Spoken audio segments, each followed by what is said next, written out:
وارث میر کی کتابوں سے رغبت کا یہ عالم تھا کہ نصابی کتب کے علاوہ ان کے پاس غیر نصابی کتابوں کا بھی انبار ہوتا۔ علم و ادب ان کے سب سے قریبی سنگی ساتھی تھے، لہٰذا گریجویشن سے پہلے ہی مرے کالج سیالکوٹ کے میگزین ایڈیٹر مقرر ہوئے۔ 1962 میں پنجاب یونیورسٹی سے صحافت میں ایم اے کرنے کے بعد انہوں نے عملی صحافت میں قدم رکھا اور روزنامہ نوائے وقت سے وابستہ ہو گئے۔ جلد ہی ملکی اور بین الاقوامی امور پر ان کی تحریریں عوام الناس میں مقبول ہونے لگی۔ انہوں نے اپنی تحریروں کو جمہوریت کی آبیاری کے لیے استعمال کیا۔ دیکھیں، کسی بھی شخص کی پہچان عام حالات میں نہیں ہو سکتی۔ ایک بھیڑ میں سارے لوگ ایک جیسے لگتے ہیں۔ اصل کسی شخص کا امتحان اس وقت ہوتا ہے جب مشکل حالات ہوں اور اس ساری بھیڑ میں سے سب لوگ چلے جائیں، بھیڑ چھٹ جائے اور کوئی دلیر، کوئی بہادر، کوئی ایک شخص کھڑا ہو جائے اور کہے نہیں، میں سچ پر کھڑا رہوں گا، اس وقت اس کی قدر ہوتی ہے۔ وارث میر صاحب ایک ایسے ہی انسان تھے کہ ضیاء آمریت کی ظلمت کے دوران وہ ڈٹ کر کھڑے ہوئے اور انہوں نے جمہوریت کے لیے، خواتین کے حقوق کے لیے اور انسانوں کی فلاح و بہبود کے لیے کھل کر بات کی، اور اس کے لیے جو بھی ظلم و ستم انہیں سہنا پڑا وہ انہوں نے برداشت کیا۔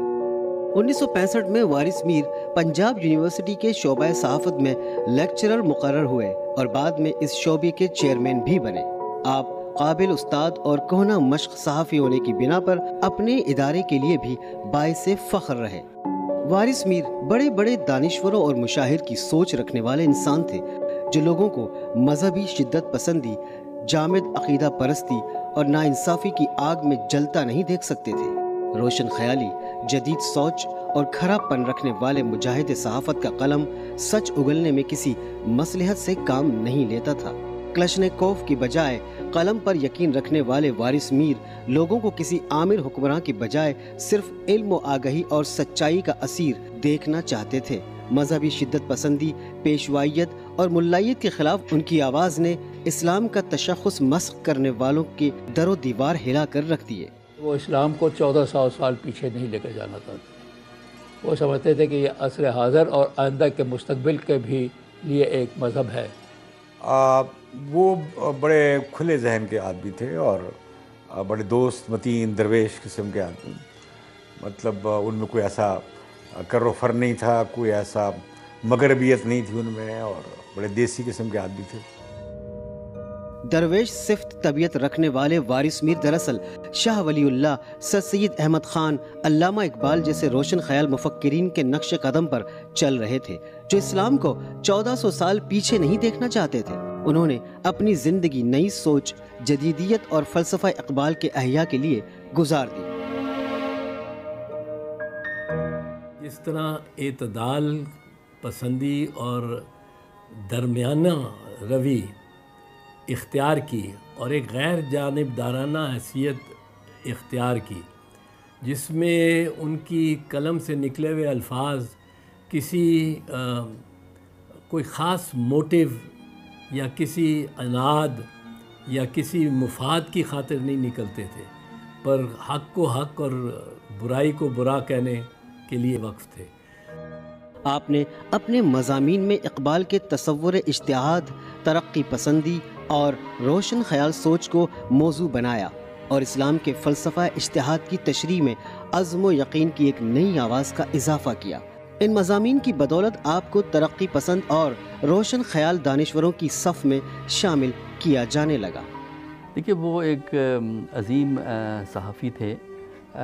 ان کی تحریریں اب تو خیر کتاب کی صورت میں بھی جو ان کے کالمز وغیرہ ہیں ملتے ہیں، ان میں جو مجھے سب سے زیادہ اسٹرینتھ نظر آئی کہ انہوں نے جو سوشل، پولیٹیکل، کلچرل ایشوز کو ہائی لائٹ کیا ہے۔